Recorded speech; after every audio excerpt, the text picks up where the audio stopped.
तो शुरुआत में हम वेनेसडे नाम की एक लड़की को देखते हैं जिसका आज स्कूल में पहला दिन था। इसकी हरकतों और पसंद नापसंद की वजह से ये कोई आम लड़की नहीं लगती थी। स्कूल में आकर जब वो अपने लॉकर को खोलती है तो वहाँ उसे उसका भाई बंधा हुआ मिलता है। वो जैसे ही अपने भाई को पकड़कर खोलने लगती है तो फौरन ही उसे कुछ ख्याल आने लगते हैं, जिसमें वो उन लड़कों को देखती है जिन्होंने उसके भाई को यहाँ बंद किया। वो यहाँ से उन लड़कों के पास जाती है उन्हें सबक सिखाने के लिए, जो पूल में तैरने की प्रैक्टिस कर रहे थे। वहाँ वो पूल में बहुत सारी मछलियों को छोड़ देती है जो काटती है। अब सारे बच्चे तो पूल से बाहर आ जाते हैं मगर एक बच्चा नहीं आ पाता और एक मछली उसकी टांग पर काट ले। उसकी हरकत के बाद स्कूल वाले उसे निकाल देते हैं। उसने पहली बार ऐसे नहीं किया था, बल्कि अब से पहले भी वो बहुत सारे स्कूल से निकाली जा चुकी थी। तो इसीलिए उसके माँ बाप उसे एक एकेडमी में ले जा रहे थे, क्योंकि वहाँ वेडनेसडे जैसे बच्चे ही पढ़ते थे, मतलब कि जिनकी हरकतें सबसे हटके होती थी। और वो वहाँ जाना तो नहीं चाहती थी मगर मजबूरन उसे जाना ही पड़ता है। एकेडमी के पास वाले जंगल का सीन देखते हैं जहाँ एक शिकारी शिकार करने आया था। वो जंगल के काफी अंदर जाकर एक जगह पर बैठकर चाय पीने लगता है, मगर तभी कोई चीज अचानक से आकर उस पर हमला कर देती है और बड़ी बेरहमी से उसे मार देती है। वेडनेसडे और उसके माँ बाप एकेडमी पहुंचकर वहाँ के प्रिंसिपल के पास जाते हैं। ये प्रिंसिपल भी वेडनेसडे की तरह ही आउटकास्ट होती है। आउटकास्ट में जलपरी, वेयरवुल्व्स, वैम्पायर्स, चुड़ैल और ऐसे लोग शामिल थे जिनमें जादुई ताकतें पाई जाती है। और इस तरह के ही सारे बच्चे इस एकेडमी में पढ़ते हैं। वेडनेसडे के साथ जिसने कमरे में रहना था, यानी उसकी रूम में, उसने कमरे को काफी रंगीन बनाया हुआ था। इसीलिए सब कुछ वेडनेसडे को पसंद नहीं आता, क्योंकि उसे तो बस काला रंग ही पसंद था। यहाँ का सारा माहौल देखकर वो मुंह बना लेती है। तब उसकी रूममेट उससे पूछती है, तुम ठीक हो ना, क्या हुआ तुम्हें? जिस पर उसके डैड जवाब देते हैं, मेरी बेटी बड़ी अजीब है, काफी बोर है और बस इसी तुम जिंदा लाश समझो। अपने डैड की ये बातें सुनकर वेडनेसडे उन्हें घूरने लगती है। अब उसकी रूममेट उसे पूरे एकेडमी घुमा रही थी कि तभी एक लड़का वहाँ आकर वेडनेसडे से उसकी फेसबुक आईडी मांगता है, जिस पर वो कहती है, मैं कोई भी सोशल मीडिया इस्तेमाल नहीं करती, क्योंकि सोशल मीडिया हड्डियों को सड़ा देने वाली सिर्फ एक बीमारी है और कुछ भी नहीं। जाने से पहले वेडनेसडे की मॉम उसे कहती है, अब तुम यहाँ से कभी भाग नहीं पाओ। जिस पर वो कहती है, देख लीजिएगा, मैं आपसे वादा करती हूँ कि जल्दी मैं यहाँ से भाग जाऊंगी। वहाँ से जाते वक्त उसके डैड वहाँ एक हाथ छोड़ देते हैं ताकि वो वेडनेसडे पर नजर रख सके। उधर जंगल में जब पुलिस छानबीन करने आती है तो उन्हें उस शिकारी की लाश के टुकड़े अलग अलग जगहों पर पड़े मिलती है। ऐसा हादसा वहाँ पहली बार नहीं हुआ था, बल्कि तीसरी बार ऐसा हुआ कि एकेडमी के इस जंगल में कोई मारा गया। और वेडनेसडे अपने कमरे की सारी रंगीन चीजें हटा देती है और अपने रूममेट से कहती है, शोर मत करो, कमरे में शांति बनाओ, क्योंकि ये मेरे नॉवल लिखने का वक्त। मगर वो तो गाना लगाकर डांस करने लगती है, जिससे वेडनेसडे को गुस्सा आ गया था और वो उसे गाना बंद करने को कहती है। तब वो रूममेट अपने पंजे दिखाकर उसे डराने लगती है, क्योंकि वो थी एक वेयरवुल्फ, मतलब कि आधी इंसान और आधी वुल्फ। तभी इधर एक टीचर आती है जो काफी अच्छी थी और वो वेडनेसडे को वेलकम के तौर पर एक फूल गिफ्ट देती। अब अगले दिन जब वेडनेसडे कहीं जा रही थी तो उसके डैड का छुड़ा हुआ वो हाथ छुप छुप कर उसे देख रहा था और फिर तभी उसके ऊपर एक स्टैचू गिरने वाला था, मगर बिल्कुल ठीक वक्त पर एक लड़का जिसका नाम जेवियर है उसे बचा लेता। लेकिन इस हड़बड़ी में वो बेहोश हो गई थी और जब उसे होश आती है तो बजाय जेवियर का शुक्रिया अदा करने की, वो उसे कहती है कि मुझसे ये उम्मीद मत रखना कि मैं तुम्हारी शुक्रगुजार रहूंगी, क्योंकि तुमने मुझे बचाकर गड़बड़ कर दी, मेरी इतनी अच्छी मौत को टाल दिया। तब जेवियर कहता है, मैं तुम्हें काफी पहले से जानता हूँ। जब हम 10 साल के थे तब हमारी मुलाकात हुई थी। हम दोनों खेल रहे थे तो मैं जाकर एक ताबूत में छुप गया। लोग मुझे जलाने ही वाले थे मगर तुमने मेरी जान बचा ली और आज मैंने तुम्हारी जान बचाकर हिसाब बराबर कर। वेडनेसडे जब अपने कमरे में आती है तो उसे अपने बेड पर कुछ महसूस होता है। वो जैसे बिस्तर हटाती है तो वहाँ उस हाथ को देखकर फौरन उसे पकड़ लेती है और पूछती है, तुम कौन हो और यहाँ क्या कर रहे हो? जिस पर वो कहता है, मुझे तुम्हारे डैड ने तुम पर नजर रखने को कहा है, वही मुझे यहाँ पर छोड़ कर गई है। और वो उसे कहती है, मगर आज के बाद तुम मेरे लिए काम करोगी, वरना मैं तुम्हें हमेशा हमेशा के लिए दराज में बंद कर दूंगी। तो वो इस चीज के लिए मान जाता है कि ठीक है, मैं हर तरह से तुम्हारी मदद करूँगा।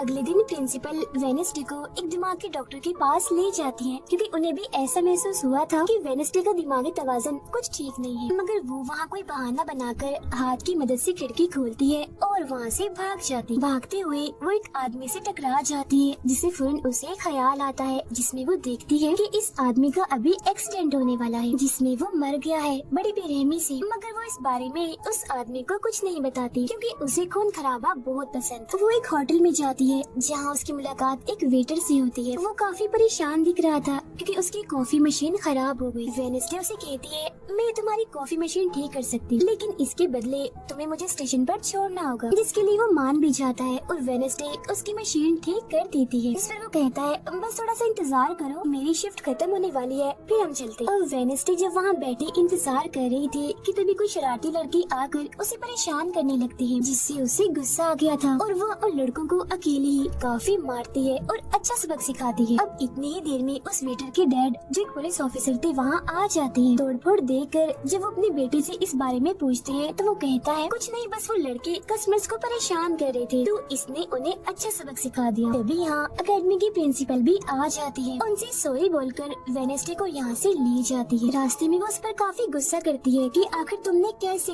अकेडमी से भागने की कोशिश की। तभी उन्हें रास्ते में एक एक्सीडेंट हुआ नजर आता है जो उसी आदमी का था जिससे वेडनेसडे टकराई थी, जो देख प्रिंसिपल घबरा जाती है, कहती है, मेरी दुआ है ड्राइवर को कुछ ना हुआ हो। जिस पर वेडनेसडे कहती है, वो तो मर गया है और उसकी गर्दन भी टूट गई है। फिर अकेडमी में आने के बाद वेडनेसडे गिटार बजाने लगती है। वो काफी अच्छा बजा रही थी, जिसकी धुन प्रिंसिपल के साथ साथ काफी बच्चों को भी पसंद आती। रूममेट जब कमरे में आती है तो उसकी नजर हाथ पर पड़ती है, जिस बारे में वो वेडनेसडे से पूछती है कि ये क्या चीज है, जिस पर वो जवाब देती है कि ये हमारी एडम फैमिली का एक मेंबर है। अब हम एक अनजान लड़के को देखते हैं जो लाइब्रेरी में जाकर एक किताब से एक सफा फाड़ लेता है जिस पर एक तस्वीर बनी हुई। उधर हाथ वेटर के घर पहुंच जाता है, जिसे देख वो काफी डर गया था और उसे मारने लगता है। फिर हाथ उसे बैठने का इशारा करके उसे वेडनेसडे का नंबर देता है और उसे फोन करने का कहता है। फिर जब वेटर उसे कॉल करता है तो वो कहती है कि हमारी अकेडमी में एक त्योहार मनाया जाने वाला है जहाँ सभी बच्चे आएंगे, मैं वहाँ से भागने वाली हूँ और अगर तुम मुझे स्टेशन तक पहुँचा दोगे तो मैं तुम्हें काफी अच्छा इनाम दूंगी।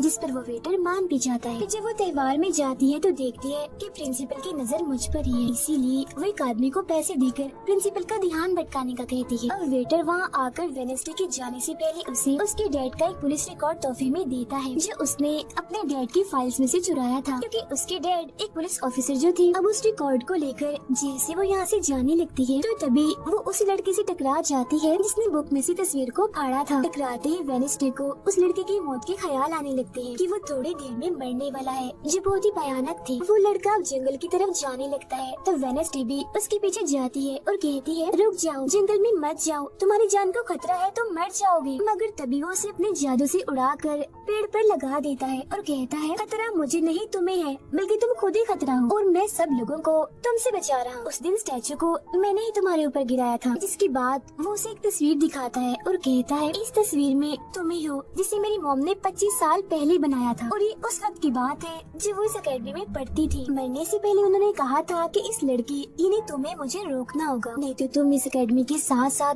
पूरी दुनिया को भी तबाह कर दोगी। वो बस वेडनेसडे को मारने ही वाला था कि तभी एक बड़ा सा मॉन्स्टर आकर उस पर हमला कर देता है और बड़े ही बेरहमी से उसे मार देता है। इसके बाद हम वेडनेसडे को उसके कमरे में देखते हैं, क्योंकि उसने यहाँ से भागने के इरादे को खत्म कर दिया था, क्योंकि अब उसके दिमाग में बहुत सारे सवाल थे, जैसे कि मैं इस दुनिया के लिए खतरा कैसे हूँ, एक मॉन्स्टर ने आखिर मेरी जान क्यों बचाई, और साथ ही उसके डैड के खिलाफ पुलिस रिपोर्ट जिसने उसके डैड के ऊपर एक कत्ल का इल्जाम था। अब अगले दिन पुलिस ऑफिसर वहाँ आते हैं, क्योंकि वेडनेसडे ने ये रिपोर्ट लिखवाई थी कि उस अनजान लड़के की मौत मैंने अपनी आंखों से होती हुई देखी जंगल में। मगर पुलिस को वहाँ ना कोई लाश मिलती है और ना ही कोई ठोस सबूत। तो वेडनेसडे से पूछते हैं कि आखिर तुम इतनी रात को जंगल में कर क्या रही थी। इस पर वो कहती है, मैंने जंगल में उस लड़के को जाते हुए देखा था और जब मैंने उसका पीछा किया तो देखा कि एक मॉन्स्टर ने आकर उसे मार दिया है, जिसके बाद में बेहोश हो गई। तो फौरन प्रिंसिपल पुलिस ऑफिसर से कहती है, उस लड़के का कोई कत्ल नहीं हुआ, वो जिंदा है, बस यहाँ से भाग गया है, इसीलिए आपको वेडनेसडे की बातों का यकीन नहीं करना चाहिए। अक्सर इसे इस तरह के दौरे पड़ती रहती, हम इसका इलाज करवा रहे हैं, जल्दी ये ठीक हो जाएगी। फिर जब प्रिंसिपल वहाँ से जाती है तो वो ऑफिसर से कहती है कि जंगल में कोई तो है जो सबको मार रहा है और उसी ने उस लड़के को भी मारा है। मगर तभी वहाँ वो लड़का आ जाता है जो जिंदा था और बिल्कुल सही सलामत भी। अब अगले दिन जब वेडनेसडे को डॉक्टर के पास ले जाया जाता है तो वो उससे पूछती है कि क्या तुमने ये अफवाह इसलिए फैलाई कि सभी की तवज्जो तुम पर हो जाए, यानी कि तुमने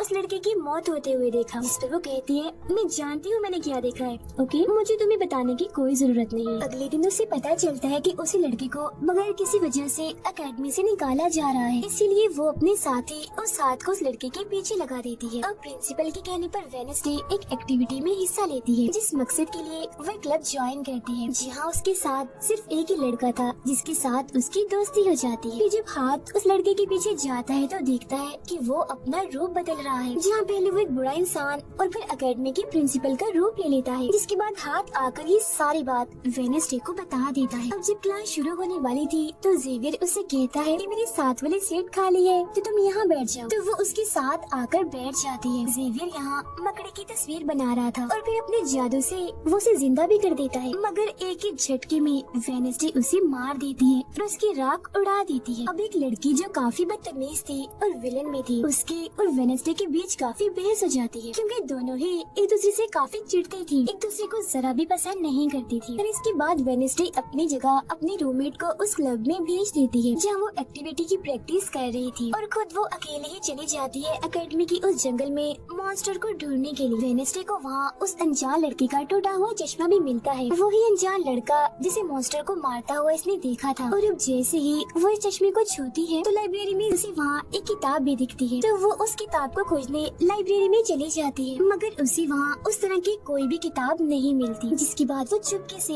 जेवियर के कमरे में चली जाती है, क्योंकि वो लड़का और जेवियर एक ही कमरे में रहते थे। वेडनेसडे और हाथ यहाँ पर उस किताब को ढूंढ रहे थे, मगर तभी यहाँ जेवियर आ जाता है, जिस वजह से वो बेड के नीचे छुप जाते हैं। तभी जेवियर के पास वो विलन लड़की भी आती है और उसे कहती है, तुम मुझसे क्यों नाराज हो, अच्छा गुस्सा छोड़ो, सुलह कर लो, जिस पर वो मना कर देता है। अब उसके इनकार पर विलन लड़की को लगने लगता है कि ये सब वो वेडनेसडे की वजह से कर रहा है, इसीलिए वो कहती है कि कल मैं वेडनेसडे समेत तुम्हारे सभी साथियों की कश्तियों की धज्जियां उड़ाने वाली हूँ। बेड के नीचे छुपी वेडनेसडे और हाथ भी उसकी ये बात सुन लेती। कमरे में वापस आने के बाद वेडनेसडे अपने रूममेट से कहती है कि कल जो कश्तियों की रेस होने वाली है मैं भी उसमें हिस्सा लूँ, और कुछ भी हो जाए उस घमंडी लड़की यानी विलन को मैं हरा कर ही रहूंगी। अब अगले दिन जब रेस शुरू होती है तो बताया जाता है कि इस मुकाबले को कोई भी असूल कानून नहीं है, जो भी टीम सबसे पहले गुफा में जाकर झंडे को लाएगी वही टीम जीत जाएगी, जिसके फौरन बाद गेम शुरू हो जाती है और विलन भी अपनी चालें चलना शुरू कर देती है। वो अपने एक जलपरी साथी की मदद से एक टीम की कश्ती को तुड़वा देती है, जिससे वो पूरी टीम पानी में गिर जाती है, मगर फिर जब वो जलपरी वेडनेसडे की कश्ती की तरफ आ रही थी तो हाथ उससे पहले ही जाल फेंककर उसे जाल में फंसा लेता है। अब किनारे तक सिर्फ तीन ही टीम्स पहुंच पाती हैं, और जब सारे लोग झंडा लेने अंदर जाते हैं तो रूममेट अपने पंजों से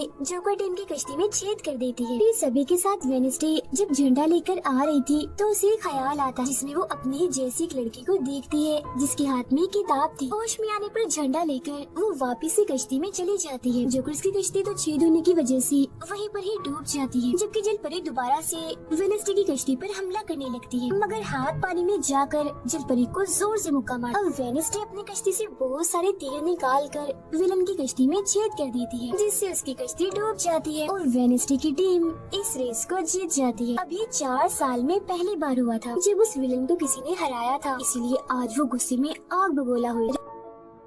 रात के वक्त वेडनेसडे एक स्टैचू के पास जाती है जिसके हाथ में किताब थी। किताब पर लिखी एक पहेली को जैसे ही वो सुलझाती है तो वहाँ एक रास्ता खुल जाता है। जैसे उसके अंदर जाती है तो देखती है कि यहाँ उसके मॉम डैड के अलावा और भी बहुत सारे लोगों की तस्वीरें लगी हुई हैं। उसे वहाँ वो किताब भी मिल जाती है जिसकी वो तलाश कर रही थी, मगर जैसे वो उस किताब को वहाँ से लेकर जा रही थी कि तभी अचानक से कोई आकर उस पर हमला कर देता है, जिससे वो बेहोश हो जाती है। अब उसे जैसे होश आती है तो देखती है कि उसे कुछ लोगों ने बंदी बनाया हुआ है, जिन्होंने मास्क भी लगाए हुए थे, मगर उनकी आवाज सुनते ही वेडनेसडे उन्हें पहचान लेती है और कहती है कि मैंने तुम्हें पहचान लिया है, तुम अपने अपने मास्क हटा सकते हो। असल में ये लोग और कोई नहीं बल्कि विलन और उसके साथी थे। इसी दौरान वो अपनी रस्सी भी खोल चुकी थी और वहाँ से जाने लगती है, मगर जाते जाते वो कहती है तुम सब छोटे बच्चे हो, अगवा करना भी तुम्हें ठीक से नहीं आता। वापस आने के बाद वो उस तस्वीर को किताब पर लगाकर मुकम्मल करती है, जिसे उस लड़के ने किताब से फाड़ लिया था और वो उसे पढ़ने लगती है। अब अगले दिन प्रिंसिपल सभी बच्चों को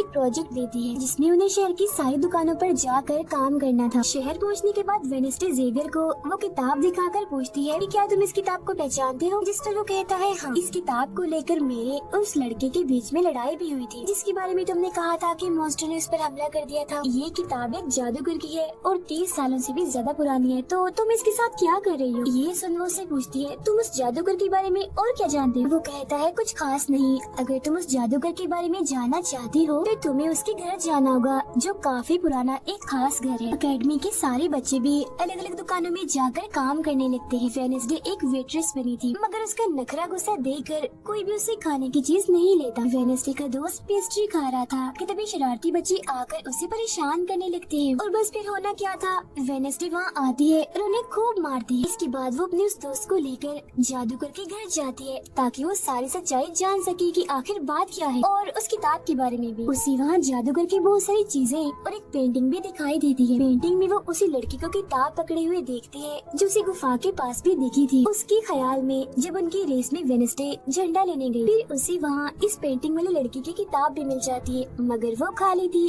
क्योंकि वो नकली थी। इतनी ही देर में वहाँ एक औरत आती है तो वेडनेसडे उसे असली किताब के बारे में पूछती है, जिस पर वो कहती है कि वो किताब तो चोरी हो गई थी और इस वक्त तुम जहाँ खड़ी हो ये भी उस जादूगर का असली घर नहीं है। इसके बाद वेडनेसडे वेटर से मिलने उसकी होटल जाती है और उससे जादूगर के असली घर के बारे में पूछती है तो वो उसे असली घर के बारे में बता भी देता है। जहाँ से वेडनेसडे अकेली ही उस घर में चली जाती, वहाँ उसे एक बूढ़ा आदमी मिलता है जो उसे कहता है ये मेरी जगह है, मेरा घर है, निकलो यहाँ से। तभी सुन वेडनेसडे का साथी वो हाथ उसके मुंह पर ही हमला कर देता है जिससे डरकर वो आदमी वहाँ से भाग जाता है और वेडनेसडे को यहाँ से कुछ नहीं मिलता, इसीलिए वो यहाँ से जाने लगती है। मगर जब वो दरवाजे से बाहर जाती है तो फौरन उसे ख्याल आता है जिसमें वो देखती है कि वो जादूगर एक लड़की को चुड़ैल साबित करके इस घर में बंद कर देता है जहाँ उससे पहले और भी बहुत सारे लोग बंधे हुए थे। ये सारे लोग आउटकास्ट के थे, यानी कोई वेम्पायर था, कोई जलपरी, कोई वेयरवुल्फ तो कोई चुड़ैल, इसीलिए जादूगर इन सबको शैतान समझता था। इस तरह के सभी लोगों को यहाँ कैद करने के बाद वो इस पूरे घर में आग लगा देता है। वो बच्चे जिसे जादूगर ने चुड़ैल साबित किया था वो अपनी मम को आजाद करने की कोशिश करती है मगर नहीं कर पाती क्योंकि सभी लोगों को जंजीर की मदद से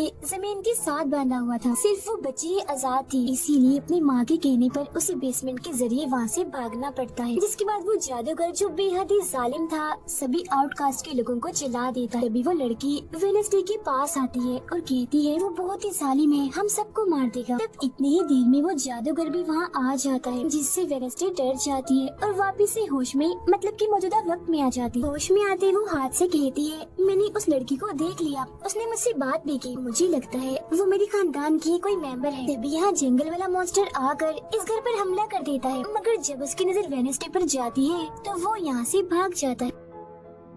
वेडनेसडे और हाथ उसका पीछा करते हैं मगर देखते हैं कि मॉन्स्टर के कदमों के निशान तो इंसानी पैरों के निशान में बदल गए। अगले दिन उस जादूगर की मूर्ति को इज्जत के तौर पर इस जगह पर लगाया जाने वाला था क्योंकि शहर के लोग तो उसे अपना हीरो ही मानते थे और आज वेडनेसडे को वहाँ गिटार बजाने के लिए बुलाया गया था। लेकिन वो लोग जैसे मूर्ति लगाकर अपना काम करने लगते हैं तो तभी वो हथेली फेंक कर मूर्ति को आग लगा देता है क्योंकि वेडनेसडे के कहने पर उसने पहले ही मूर्ति पर पेट्रोल डाल दिया था। आग देखकर सारे लोग वहाँ से भाग जाते हैं मगर वेडनेसडे अभी भी वहाँ बैठे गिटार बजा रही होती है। साथ ही वो मूर्ति को जलता हुआ देखकर खुश भी हो रही थी। अब प्रिंसिपल को वेडनेसडे पर ही शक था मगर उसके खिलाफ प्रिंसिपल के पास कोई सबूत नहीं था। अब जादूगर के जिस पुराने घर में वेडनेसडे गई थी जहाँ वो बूढ़ा आदमी था वो अभी भी वही रुका हुआ था मगर तभी वो मॉन्स्टर वहाँ आता है और उस बूढ़े आदमी पर हमला कर देता है। लेकिन मरते मरते वो बूढ़ा आदमी मॉन्स्टर की 2-3 तस्वीरें अपने कैमरा में बना ही लेता है। पुलिस को जब ये खबर मिलती है तो फौरन छानबीन करने पहुँच जाते हैं जहाँ उन्हें बूढ़े आदमी के कैमरा से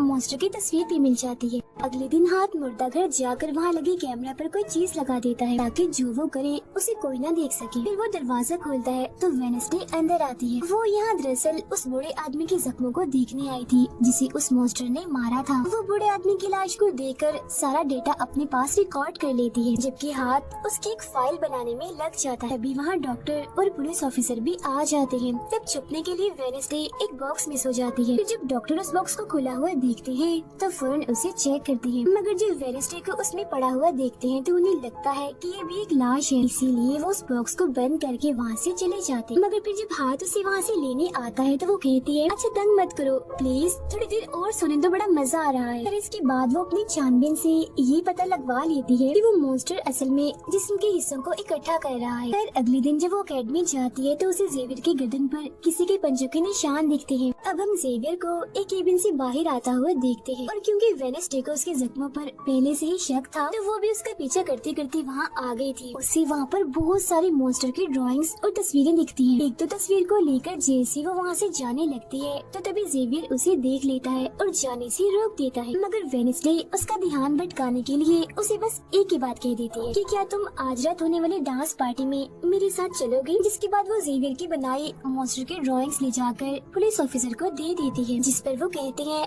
इससे हम किसी को भी नहीं पकड़ सकते, कोई ठोस सबूत लेकर आओ। अब वेडनेसडे अपनी सारी रिसर्च को अपने दोस्त के सामने रख देती है ताकि वो उसकी मदद कर सके। उनमें से एक ड्राइंग को देखकर उसका दोस्त कहता है कि मैं इस जगह के बारे में जानता हूँ। जिसके बाद वो वेडनेसडे को उस जगह पर ले जाता है जो एक गुफा थी, जिसके अंदर जाकर उन्हें बहुत सारी हड्डियाँ और एक हथकड़ी भी मिलती है। थोड़ा छानबीन करने पर उसे वहाँ एक नोकदार बड़ा सा नाखून भी मिलता है, जिसे वो अपने पास रख लेती है। जिसके बाद वो जेवियर के पेंटिंग वाले केबिन में जाती है और डस्टबिन से एक कपड़ा जिस पर खून लगा हुआ था उसे निकाल कर अपने पास रख लेती है। फिर जैसे वो वहाँ से जाने लगती है तो तभी वहाँ जेवियर आ जाता है और उसे पूछता है, तुम यहाँ मेरे केबिन में क्या कर रही हो। उसकी बात डालकर वो उसे पूछती है, ये जो चोट तुम्हारी गर्दन पर है ये तुम्हें कैसे लगी। तो वो बताता है कि पिछले कुछ दिनों से ये मॉन्स्टर मेरे सपनों में आ रहा है, इसीलिए मैं इसकी ड्राइंग्स बनाता हूँ। मगर एक दिन मैंने अपने जादू पर से कंट्रोल खो दिया और ड्राइंग के अंदर से मॉन्स्टर की पंजे ने निकलकर मुझे नोच लिया। लेकिन अब क्योंकि वेडनेसडे उस पर शक कर रही थी इसीलिए वो उस पर काफी गुस्सा करता है और फौरन उसे यहाँ से जाने का कहता है। अब वेडनेसडे वो खून लगा कपड़ा और नाखून जाकर पुलिस ऑफिसर को दे देती है और कहती है, ये लो ठोस सबूत और बेशक डीएनए टेस्ट करवा लो। मेरे ख्याल से इतना सबूत काफी होगा, है ना।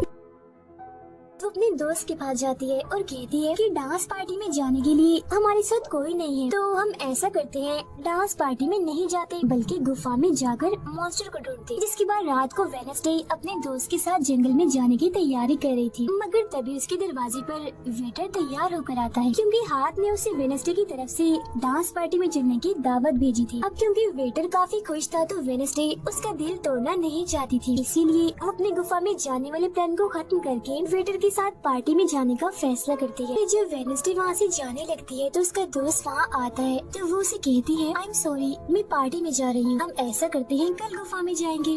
लेकिन उसका दोस्त बगैर बताए अकेला ही उस गुफा में चला जाता है। उधर पार्टी में सारे लोग आकर काफी एंजॉय कर रहे थे। सब लोग अपने अपने साथी को लेकर पार्टी में आए हुए थे, जहाँ जेवियर अपने साथ उस विलन लड़की को लाया था। लेकिन जब वेडनेसडे वेटर के साथ वहाँ आती है तो उन दोनों को साथ देकर जेवियर जलने लगता है। जब सब लोग डांस कर रहे थे तो वेडनेसडे के डांस करने के स्टाइल से सारे लोग काफी हैरान रह जाते हैं क्योंकि वो काफी अजीब तरह से ही डांस कर रही थी। उधर जंगल में वेडनेसडे का दोस्त भी पहुँच गया था और छुपकर मॉन्स्टर की आने का इंतजार कर रहा था, मगर तभी वहाँ कोई आता है और उस गुफा में धमाका करके भाग जाता है। जेवियर लगातार उन दोनों को देखकर जल रहा था, इसीलिए वो विलन लड़की से कहता है कि तुम अपना लॉकेट उतारो और अपने जेल परी से मेरे लिए मदद मांगो ताकि मैं वेडनेसडे को भूल जाऊँ। जिससे विलन लड़की भड़क जाती है और उसे कहती है कि तुम तो पहले ये कहती फिर रही थी कि मैंने अपने जेल परी से तुम्हें अपने काबू में किया है और अब तुम्हें किसी को बुलाने के लिए मेरी ही मदद चाहिए। तभी बाहर शरारती लड़कों का ग्रुप टैंकर लेकर आता है और डांसिंग क्लब के पंप में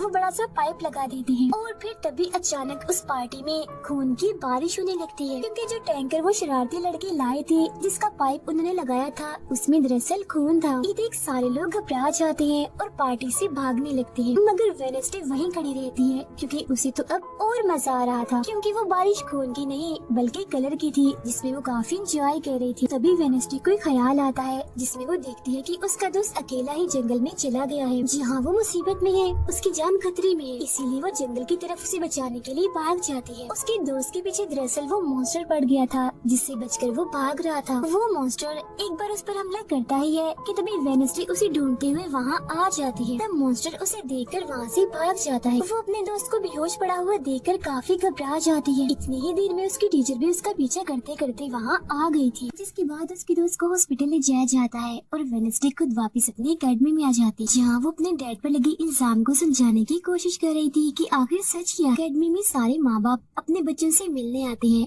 क्योंकि आज मीटिंग थी। प्रिंसिपल सबको बताती है कि वेडनेसडे के दोस्त की हालत में सुधार हो रहा है, कुछ दिन के बाद ठीक होकर वो वापस आ जाएगा। मगर दूर खड़ी वेडनेसडे अपने रूममेट को बताती है कि ये झूठ है, वो तो कोमा में है बेचारा। तभी यहाँ दोनों के माँ बाप आ जाते हैं और ये उनसे मिलने चली जाती है। वेडनेसडे अपने मॉम डैड को बताती है कि जब से आपने मुझे यहाँ छोड़ा है मेरे ऊपर बहुत सारे हमले हुए हैं। अब इन सभी को अपनी अपनी फैमिली से मिलता हुआ दूर खड़े जेवियर और विलन लड़की देख रहे हैं क्योंकि उनके मॉम डैड आज भी नहीं आए। अब विलन लड़की सुधर गई होती है, साथ ही उसके जेवियर के साथ दोस्ती भी हो गई थी, तो अब से हम उसे जेवियर की दोस्त कहें। तब इतनी ही देर में उसकी मॉम भी इधर आ जाती है, जिसे देखकर वो काफी हैरान थी। वेडनेसडे के माँ बाप प्रिंसिपल से मिलते हैं तो वो कहती है कि वेडनेसडे काफी अजीब तरह से सबसे पेश आती है, इसे डॉक्टर के पास ले जाए इलाज करवाने के लिए। अब इससे पहले वहाँ उसके माँ बाप कुछ कहते फौरन वो बोल पड़ती है कि रुकिए जरा डैड, मैं आपसे कुछ पूछना चाहती हूँ। ये देखिए एक लड़का जिसका नाम गैरेट है, इसके कत्ल का इल्जाम आपके सर पर क्यों है और ये कौन था? तो वेडनेसडे की मॉम उसे कुछ भी बताने से इनकार कर देती है, तो वो अपनी मॉम को ये कहकर यहाँ से चली जाती है कि मत बताइए, बाकी सबूत मैं खुद ढूंढ लूँ। वो सीधा जाते हैं हॉस्पिटल अपने दोस्त से मिलने, जहाँ उसका ख्याल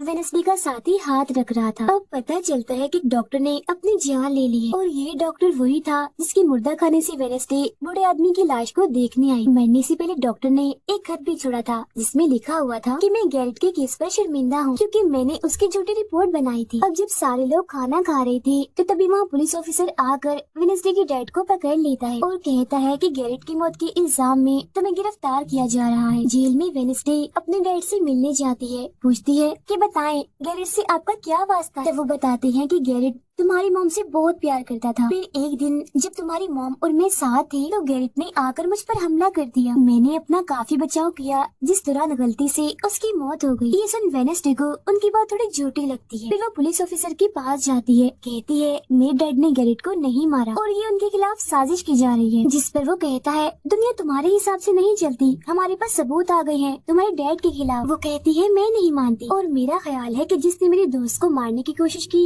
उसने ही गैरेट को मारा होगा। पार्क में रूममेट अपनी मॉम के साथ बैठी थी, जहाँ उसकी मॉम चाहती है कि वो पूरी तरह एक वेयरवुल्फ बन जाए और वो उसे एक डॉक्टर के पास जाने का कहती है, मगर रूममेट ऐसा नहीं चाहती, इसलिए वो यहाँ से चली जाती है। अब वेडनेसडे अपनी मॉम के पास जाती है ताकि वो सारी सच्चाई जान सके। उसकी मॉम खुफिया लाइब्रेरी में थी। वो अपनी मॉम से कहती है कि आपने मुझे इस अकेडमी में इसलिए भेजा ना ताकि मैं हमेशा आपकी परछाई बन के रहूं। जिस पर उसकी मॉम कहती है कि ये सिर्फ अकेडमी ही नहीं बल्कि पहले यहाँ एक ग्रुप हुआ करता था जिसकी बुनियाद तुम्हारे डैड की फैमिली की एक औरत ने रखी थी जिसका नाम गोडी था। वो कहती है मैं ये जानना चाहती हूँ कि डैड ने तो गैरेट को नहीं मारा तो फिर किसने मारा है? तब उसकी मॉम सच्चाई बताती है कि जब मैं वहाँ गई तो मैंने देखा कि तुम्हारे डैड और गैरेट आपस में लड़ रहे थे। मैंने उन्हें रोकने की कोशिश की मगर गैरेट तुम्हारे डैड को काफी बुरी तरह से मार रहा था। मैंने फौरन तलवार उठा ली और फिर जैसे गैरेट मेरे पास आने लगा तो तलवार उसके आर पार हो गई और वो मारा गया। मगर तुम्हारे डैड ने मेरी जान बचाने के लिए तलवार मुझसे ले ली ताकि सारा इल्जाम उन पर आ जाए। वेडनेसडे कहती है मगर मुझे पता चला था कि जब गैरेट मरा तो उसके मुंह से झाग निकल रही थी। ऐसा तो सिर्फ तब होता है जब किसी ने जहर लिया हो। अब सच पता करने का सिर्फ एक ही रास्ता है, गैरेट की कब्र को खोदना। जिसके बाद वो अपनी मॉम के साथ मिलकर गैरेट की कब्र को खोद देती है और वहाँ से उसकी एक उंगली ले लेती है। मगर तभी इधर पुलिस आकर उन दोनों माँ बेटी को गिरफ्तार कर लेती है। जेल में वेडनेसडे गैरेट की उंगली अपने मॉम डैड को दिखाती है, कहती है कि उसकी मौत जहर से हुई थी। मगर जैसे उसके हाथ इस उंगली पर लगते हैं उसे फौरन एक ख्याल आता है जिसमें वो देखती है कि गैरेट के डैड ने उसे जहर दिया था ताकि वो इस पूरे अकेडमी के लोगों को मार डाले। मगर जब उसकी लड़ाई वेडनेसडे के डैड से हुई तो जहर की बोतल टूट गई जिससे सारा जहर गैरेट के अंदर चला गया, जिसका मतलब साफ था कि उसने वेडनेसडे के डैड को ही नहीं बल्कि पूरी अकेडमी को ही खत्म करने आया था। जेल से रिहा होने के बाद वेडनेसडे और उसकी मॉम मेयर के पास जाती है, कहती है आपने गैरेट की मौत के सच को छुपाया, उसकी मौत जहर से हुई थी न कि तलवार से और ये बात साबित भी हो गई है। जो सुन मेयर सब कुछ सच बता देता है जिसके बाद वेडनेसडे के डैड को भी रिहा कर दिया जाता है। अब वेडनेसडे अपनी मॉम को बताती है कि मुझे बहुत ख्याल आते हैं, जिस पर उसकी मॉम कहती है कि ये खासियत हमारे खानदान में है, ख्याल सबको आते हैं, अगर ख्याल हमारे कंट्रोल में ना रहे तो ये हमें पागल बना सकते हैं, इसीलिए हमारे खानदान के पुराने लोग आकर हमें आसान रास्ता बताते हैं और ट्रेनिंग देते हैं। तो वेडनेसडे फौरन बोलती है जैसे गुडी एडम्स जिसके बारे में आपने बताया था कि वो मेरे डैड के खानदान की है, जिस पर उसकी मॉम कहती है कि मुझे नहीं पता, बहरहाल तुम होशियार रहना, क्योंकि गुडी एडम्स बदला चाहती थी जिसके चक्कर में वो खुद भी नहीं बच पाई। फिर सबके माँ बाप अपने अपने बच्चों से मिलकर जा रहे थे। रूममेट अपनी मॉम को कहती है, आप फिक्र मत करना, जब मुझे वेयरवुल्फ बनना होगा मैं बन जाऊँ। जाने से पहले वेडनेसडे की मॉम उसे वही किताब देती है जो अक्सर प्रिंसिपल के पास हुआ करती थी। वो किताब लेकर वेडनेसडे प्रिंसिपल के पास जाती है, कहती है कि उस अनजान लड़के को आपने मारा था, मैंने देखा था, जिसके बारे में मैंने कहा था कि उसे मॉन्स्टर ने मारा है, क्योंकि वो आप ही हो जो खुद को बदल बदल कर लोगों को मार रही हो। मैं ये बात अब पुलिस को बता दूंगी। जिस पर प्रिंसिपल कहती है, नहीं, उसे मैंने नहीं मारा, बल्कि वो तो अपनी ताकतों पर से कंट्रोल खो बैठा था और उस दिन उसने तुम्हें मारने की भी कोशिश की थी। इनकी बातों के दौरान इन्हें बाहर से शोर सुनाई देता है। ये चेक करने जब वहाँ जाती है तो पता चलता है कि बाहर ग्राउंड में आग से कुछ लिखा हुआ है। और वेडनेसडे अपने चारों तरफ मोमबत्तियां जला के बैठी थी क्योंकि वो गुडी को बुलाने की कोशिश करे, मगर तभी इधर उसकी रूममेट आ जाती है। साथ ही उसे एक खत भी मिलता है जिसमें कोई उसे गुफा में मिलने बुलाता है। जब वेडनेसडे अपनी रूममेट के साथ वहाँ जाती है तो गुफा के अंदर जाने के बाद उसे एहसास होता है कि यहाँ कोई है। यहाँ दरअसल जेवियर और उसके साथी थे जो वेडनेसडे को सरप्राइज देना चाहते थे क्योंकि आज उसकी बर्थडे थी। यहाँ वेडनेसडे को एक लाइन लिखी हुई दिखती है कि जब मैं लौटूंगा तो शोले बरसेंगे। इसे जैसे वो हाथ लगाती है तो उसे ख्याल आता है जिसमें वो उसी लड़की से मिलती है जो अक्सर उसे नजर आया करती थी, और ये और कोई नहीं बल्कि गुडी ही है। वो वेडनेसडे को एक महल दिखाकर कहती है कि अगर तुम्हें उस जादूगर के बारे में जानना है तो तुम्हें इस महल को ढूंढकर यहाँ आना होगा। जब वो ग्राउंड में खड़ी उस लाइन को देख रही थी जहाँ आग से कुछ लिखा था तो तभी उसके पास जेवियर आता है जिससे वो बात नहीं करती क्योंकि नाराज थी। उसे लग रहा था कि हो न हो जेवियर ही वो मॉन्स्टर है। फिर वो अपने दोस्त के पास हॉस्पिटल जाती है जो अभी भी बेड पर था और उसकी हालत भी खराब थी, इसीलिए वो उसे कोई बात नहीं कर पाती। अब वेडनेसडे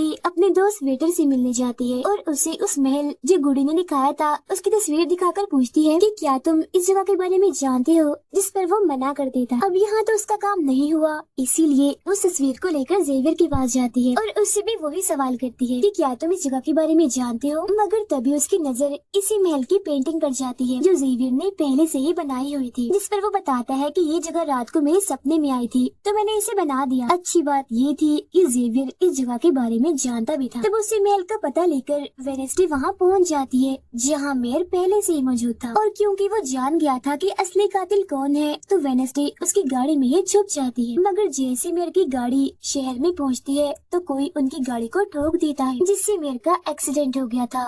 वो काफी जख्मी हो जाते हैं, उनकी हालत मरने वाली हो गई। फिर अब रात के वक्त वेडनेसडे वेटर और अपने रूममेट के साथ उसी महल में आती है। यहाँ उसे ऐसा महसूस होता है जैसे कोई इधर रह रहा है क्योंकि मोमबत्तियां गर्म थी और ये कमरा बिल्कुल साफ था। इतनी ही देर में वो मॉन्स्टर भी यहाँ आ जाता है जिससे बचने के लिए ये लोग छुप जाते हैं। ये लोग देखते हैं कि जिन जिन लोगों पर मॉन्स्टर ने हमला किया था उनके जिस्म के कटे हुए हिस्से यहाँ पर पड़े हुए हैं। अब वेडनेसडे अपने दोस्तों को मॉन्स्टर से बचाना चाहती थी, इसीलिए वो उन्हें यहाँ से ले जाती है। ये वेटर के घर जाते हैं जहाँ जैसे उसके डैड आते हैं तो वेडनेसडे उन्हें कहती है कि मैं आपको कुछ दिखाना चाहती हूँ, क्योंकि वो पुलिस ऑफिसर जो थे वो जब उन्हें महल में ले जाती है तो वहाँ पर कुछ भी नहीं था। मतलब जिस्म के कटे हुए हिस्से जो पहले यहाँ पर रखे हुए थे अब वो वहाँ पर नहीं पड़े थे, जिससे पुलिस ऑफिसर को गुस्सा आ जाता है और वो कहते हैं कि आज के बाद तुम मेरे बेटे से नहीं मिलोगी। अब जब वेडनेसडे एकेडमी आती है तो वहाँ उसे प्रिंसिपल मिलती है जो कहती है कि तुम्हें मैंने कहीं भी जाने से मना किया था मगर तुमने मेरी बात ना मानकर अच्छा नहीं किया। जिस पर वो जवाब देती है, मैं सच का पता लगवाने गई थी इसीलिए मैं माफी नहीं मांगूंगी, मैंने कुछ गलत नहीं किया है। जिसके बाद वो प्रिंसिपल को एक पेंटिंग भी दिखाती है जिसमें वो जादूगर था और वेडनेसडे खुद थी। बताती है कि इसीलिए वो अनजान लड़का मुझे मारना चाहता था क्योंकि उसे लग रहा था कि एकेडमी के लिए मैं खतरा हूँ, मगर खतरा दुश्मन कातिल तो कोई और ही है, जबकि मैं तो इस एकेडमी और सबको बचाना चाह रही हूँ तो मुझे एक मौका मिलना चाहिए। प्रिंसिपल कहती है, नहीं तुम कहीं नहीं जाओगे, आगे से ऐसी कोई भी गलती की तो मैं तुम्हें एकेडमी से निकाल दूंगी। और वहाँ से वो ये कहकर चली जाती है। वो जब अपने कमरे में वापस आती है तो देखती है कि रूममेट अपना सामान पैक कर रही है क्योंकि वो यहाँ से जा रही है। वो गुस्से में वेडनेसडे से कहती है कि तुम्हें सिर्फ अपना काम ही निकलवाना आता है, फिर चाहे इसके लिए तुम्हारे दोस्तों की जान क्यों न चली जाए, आज वो अजीब सा मॉन्स्टर हमें भी मार देता। जिसके बाद वो यहाँ से चली जाती है। अब वेडनेसडे बिल्कुल अकेली रह गई थी, इसीलिए कमरे में एक जगह बैठकर वो उस बॉक्स को देखने लगती है जो वो जादूगर के महल से चुरा कर लाई थी। उसे बॉक्स के नीचे एक खत मिलता है जिसमें वेडनेसडे की अपनी ही बहुत सारी तस्वीरें होती हैं, जो देख वो कहती है मेरी एडम्स फैमिली, जादूगर, मॉन्स्टर और मैं शायद किसी न किसी तरीके से जुड़े हुए हैं। और जब ये बात मेरे को पता चली तो किसी ने उनका मुंह बंद कर दिया, मगर मैं चुप नहीं बैठूंगी और तुम जो कोई भी हो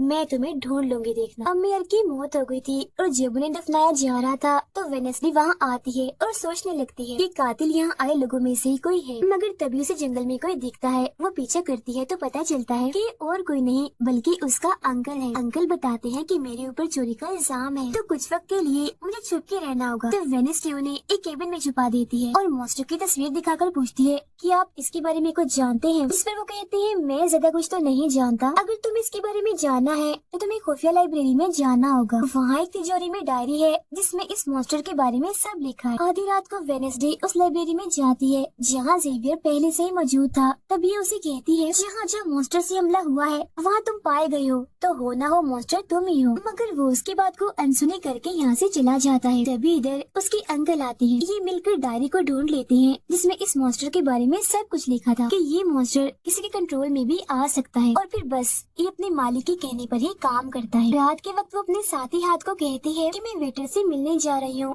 तब तक तो मेरी डायरी का ख्याल रखना। कि जब वेटर के साथ गुफा के अंदर जाती है तो देखती है कि यहाँ उसने गुफा को सजाया हुआ है क्योंकि वो उसे शादी के लिए पूछने वाला था। वापिस आकर वेनेसडे देखती है कि उसके कमरे का सारा सामान इधर उधर बिखरा पड़ा है और उसकी डायरी कोई चुरा कर यहाँ से ले गया है। फिर जैसे ही वो अपने साथी हाथ को देखती है तो घबरा जाती है क्योंकि उसकी हथेली में किसी ने चाकू आर पार कर दिया था और अब उसमें जान नहीं थी, वो मर गया था। फिर वो हाथ को लेकर जल्दी से अपने अंकल के पास आती है और दुखी होते हुए कहती है प्लीज अंकल कैसे भी करके हाथ को जिंदा कर दीजिए। तब अंकल बार बार बिजली के झटके उसे देते हैं जिससे वो जिंदा हो जाता है। वो उसे पूछती है अच्छा तुम पर हमला किसने किया था, जिस पर इशारों से वो बताता है कि मैंने नहीं देखा क्योंकि हमला पीछे से हुआ था। जिस पर वेनेसडे गुस्से से भर जाती है, कहती है चाहे कुछ भी हो जाए मैं उसे नहीं छोड़ूंगी, वो जो भी है। और वो प्रिंसिपल को आकर कहती है किसी ने मेरे कमरे में तोड़ फोड़ कर दी है, साथ ही कोई इस डायरी को भी चुरा कर ले गया है। वो कहती है वो डायरी तो खुफिया लाइब्रेरी में थी तो तुम्हारे पास कैसी आई, तुम ऐसी हरकतें मत करो कि एकेडमी को बंद करना पड़े, ऐसा मैं होने नहीं दूंगी। फिर जब वेनेसडे वहाँ से जा रही थी तो तभी उसके पास उसके साथी आते हैं और उसे जानकारी देते हैं कि गैरेट जिसकी मौत का इल्जाम तुम्हारे डैड पर था उसकी मॉम को किसी ने डबोकर मारा था और मरने से पहले उनकी सारी प्रॉपर्टी एक डॉक्टर ने हथिया ली थी। डॉक्टर नाम सुनकर वेनेसडे को दिमागी डॉक्टर पर शक होता है, इसीलिए वो सीधा उनके पास जाती है। कहती है कि मैं जानती हूँ आपके अंदर गैरेट की मॉम की आत्मा है जो सबसे अपनी मौत का बदला लेना चाहती है, अब बस कर दो तुम्हारा खेल खत्म हुआ। जिसके बाद वो यहाँ से चले जाती है। ये सारी बातें सुन डॉक्टर को जरा भी समझ नहीं आती कि क्या बोल रही थी, इसीलिए वो फौरन प्रिंसिपल को कॉल करती है। कहती है वेनेसडे आई थी, उसका बर्ताव काफी अजीब था, उल्टी उल्टी बातें कर रही थी वो। अब तभी यहाँ मॉन्स्टर आ जाता है जो डॉक्टर पर हमला करके उन्हें मार देता है। अब डॉक्टर तो मर गई थी, इसीलिए वेनेसडे की शक की सुई अब जेवियर पर आ जाती है, इसीलिए वो उसे मिलने उसके कैबिन में जाती है। यहाँ उसे मरे हुए लोगों का सामान भी मिलता है जिससे उसका शक और पक्का हो जाता है। अब तभी इधर पुलिस भी आकर जेवियर को पकड़ लेती है क्योंकि पुलिस को यहाँ पर वेनेसडे ने ही बुलाया था। अब जब वेनेसडे कमरे में आती है तो उसकी रूममेट वापस आ गई थी। कहती है तुम्हारा और मेरा कोई ताल्लुक है, मैं तुम्हारे साथ रहना चाहती हूँ, मैंने तुम्हें और हाथ को बहुत याद किया। फिर इसके बाद वेनेसडे वेटर के पास जाती है जहाँ उसे फिर से कुछ ख्याल आने लगते हैं जिनमें वो देखती है कि मॉन्स्टर और कोई नहीं बल्कि वेटर ही है जिसे वो पसंद करती है। मगर फिलहाल वो उसे कुछ नहीं कहती, उसे एक जगह पर लाती है और फिर कहती है कि जेवियर को तो फंसाया जा रहा है जबकि असली मॉन्स्टर तो तुम ही हो, मगर वो इसके लिए बार बार मना करता है। तभी यहाँ वेनेसडे के सारे दोस्त भी आ जाते हैं और वेटर को पकड़कर कुर्सी से बांध देते हैं। अब वेनेसडे उस पर जुल्म करना चाहती है मगर उसके दोस्त ऐसा करना नहीं चाहते,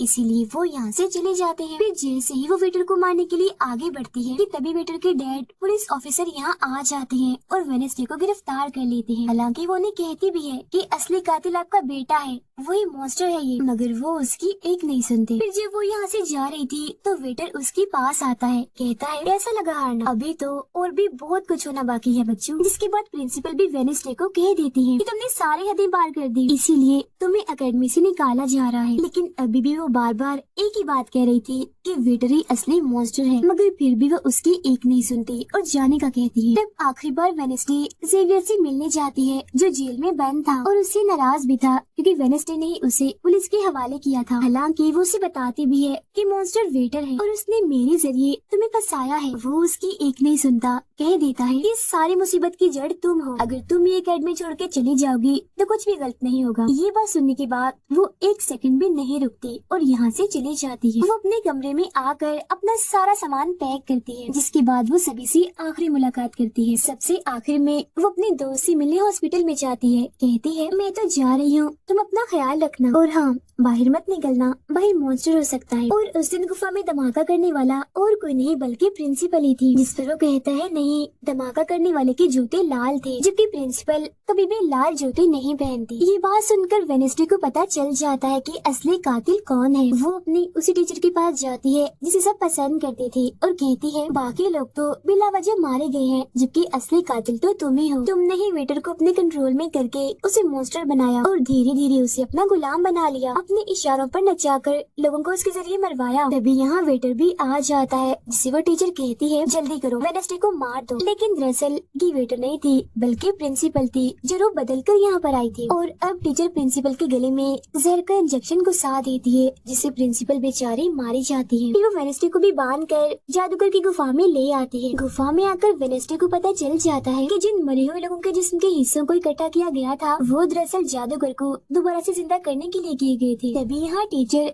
जो असली विलन थी वेडनेसडे को बताती है कि जब गुडी ने जादूगर को मारा था तो गुडी ने अपने खून से जादूगर की कब्र पर एक ताला लगा दिया था और अब जादूगर को जिंदा करने के लिए हमें गुडी की फैमिली मतलब एडम्स फैमिली के ही किसी इंसान का खून चाहिए, साथ ही पूरे चांद की रात भी हो। और अब हमें ये सुनहरी मौका मिल गया है जादूगर को जिंदा करने का, क्योंकि एडम्स फैमिली से तुम हो और आज पूरे चांद की रात भी है, हम तुम्हारा खून लेंगे। जिसके बाद टीचर वेडनेसडे के हाथ पर कट लगा देती है, जिससे उसका खून निकलने लगता है। फिर वो उसके खून से जादूगर की कब्र का ताला खोल देती है और फिर अगले ही पल जादूगर भी जिंदा होकर अपनी कब्र से बाहर आ जाता है। बाहर आते ही वो वेडनेसडे को चाकू मार देता है, जिससे वो जख्मी हो जाती है। इसके बाद वो एकेडमी को खत्म करने के लिए चला जाता है। अब तभी यहाँ गुडी एडम्स आती है और वेडनेसडे को बिल्कुल ठीक कर देती है, मतलब कि उसकी जख्म, और कहती है मैंने तुम्हें ठीक तो कर दिया है, मगर अब के बाद मैं तुम्हें नजर नहीं आऊंगी। जंगल की रास्ते से जब वेडनेसडे जा रही थी तो तभी उसके सामने वेटर आ जाता है। उसे टीचर कंट्रोल कर रही थी, इसीलिए वो मॉन्स्टर बनकर उस पर हमला कर देता है। वो बस उसे मारने ही वाला था कि तभी यहाँ एक वेयरवुल्फ आ जाती है, जो और कोई नहीं बल्कि रूममेट थी, जो आज पहली बार वेयरवुल्फ बनी थी,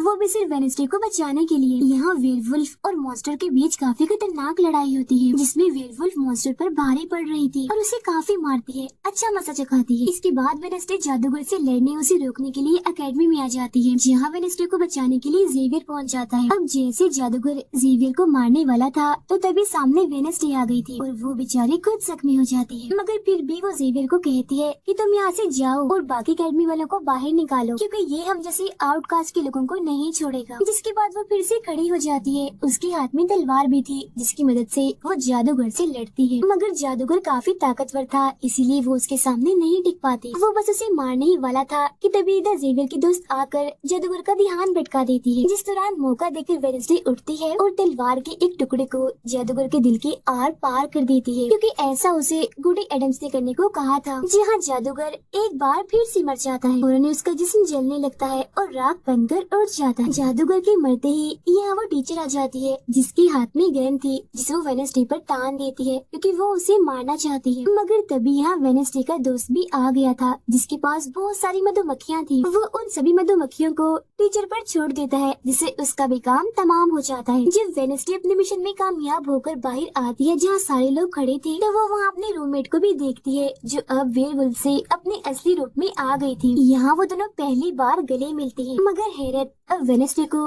कोई भी ख्याल नहीं आ रहा था। कुछ वक्त के बाद वेडनेसडे अपना नॉवल भी पूरा कर लेती है, मगर वो इसका एंड नहीं करती, यानी कि उसे खत्म नहीं करती और आगे बस एक सवालिया निशानी छोड़ देती है। वो जेवियर से मिलने जाती है, जहाँ वो उसे गिफ्ट देता है जिसमें मोबाइल था। वो इस गिफ्ट को ले तो लेती है, मगर कुछ नहीं कहती और वहाँ से चली जाती है। फिर जब वो अपनी गाड़ी में थी तो उसके पास मैसेज आता है, जिसमें उसकी कुछ तस्वीरें थी और साथ ही ये मैसेज भी था कि मैंने तुम पर नजर रखी हुई है, जिससे वो सोच में पड़ जाती है कि टीचर तो मर गई है, मगर अब उसके बाद ये कौन है जो सब कर रहा है। इसी सोच में वो अपने घर के लिए निकल जाती है। जिसके बाद हम पुलिस की गाड़ी को देखते हैं। इसमें वो वेटर को बांधकर कहीं ले जा रहे थे, क्योंकि उन्हें भी पता चल गया था कि यही असली मॉन्स्टर है, इसे बस कोई कंट्रोल करता है। मगर तभी अचानक से वेटर दोबारा मॉन्स्टर बन जाता है और सभी पुलिस वालों को मार देता है। जिसका मतलब ये था कि टीचर की तरह अभी भी कोई है जो इसे कंट्रोल कर रहा है और वो लोगों को मरवाता रहेगा इसके जरिए। और ये अनजान इंसान वही हो सकता है जिसने वेडनेसडे को मैसेज किया, यानी कि अभी भी कोई है जो एकेडमी को बंद करवाने में लगा है और मॉन्स्टर के जरिए खून खराबा कत्ल होना आम ही रहेगा। और इसी के साथ ही ये सीजन इधर ही खत्म हो जाता है।